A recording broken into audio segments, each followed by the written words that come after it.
blank pieces of paper that had been totally redacted. Now, you know, the declassification process is never simple, but when you think about the contrast here, our case involves an attack on the United States 17 years ago, the worst terrorist attack in the world, in the history of the world, I think, certainly in the United States. The Russia investigation, by contrast, clearly involves an ongoing investigation. That is one of the categories where declassification is most difficult. You never want to reveal sources and methods. You never want to reveal sensitive national security information. But if you have an ongoing investigation, the revelation of facts related to the investigation could jeopardize the successful conclusion of the investigation. Sure.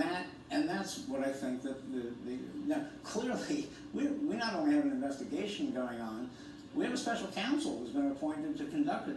So nobody can dispute the fact that this is an ongoing investigation, and it would be unprecedented to reveal information related to that while the investigation is still going on.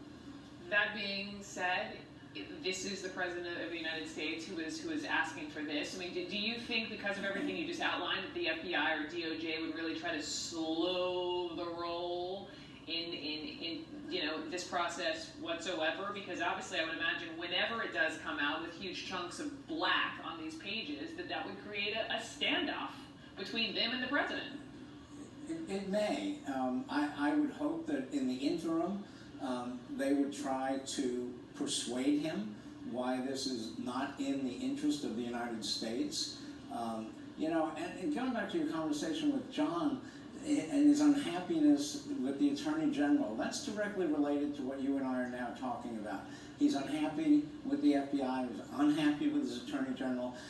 It's important to note that the President clearly, whether you're talking about Don McGahn or Jeff Sessions, he believes that all these lawyers who work for the government are his lawyers.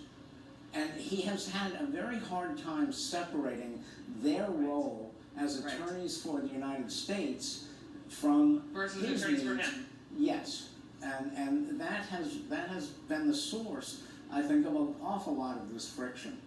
Yeah, we've talked about not understood lines or blurred lines between justice and the executive many times. Let me ask you about this, Jack. When President Trump, earlier today, when he was leaving the White House on his way down to North and South Carolina, he talked to reporters about Paul Manafort. Paul Manafort's plea deal, saying that he is not worried about his former campaign manager's cooperation with the special counsel. Here's what Trump said. If he's honest, and he is, I think he's going to tell, as long as he tells the truth, it's 100%. Paul Manafort was with me for a short period of time. He did a good job. I was, very happy with the job he did. And I will tell you this, I believe that he will tell the truth. And if he tells the truth, no problem. Let me just place everyone's attention on this Trump tweet. This was after Manafort was convicted, praising him for not flipping. You see the latter part, unlike Michael Cohen, he refused to, quote, make up stories in order to get a deal. Such respect for a brave man. I'm calling BS.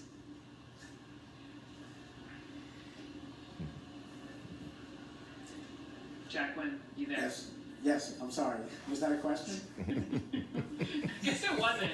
It was just more like listening to the president this morning, speaking of what he was saying. You get to say that. I get to say that. I'm just a guest. Look, I frankly think that this discussion about the possibility of Paul Manafort getting a pardon at this point is totally beside the point. He has made a commitment to cooperate. He has made a commitment to turn over tens of millions of dollars of property to the government. He's not ever going to get that back. He has made a commitment not to file what's called the petition of remission, and that's a process that conceivably could include a pardon. He has waived an awful lot of his rights, and he is still subject to being charged with crimes with respect to which he did not have a plea agreement. Now, here's the really important thing. The deal Paul Manafort made was based on, you heard this term 1,000 times on your show, a proffer. That's lawyer talk for an offer. And an offer on the part of Paul Manafort to provide certain specific information.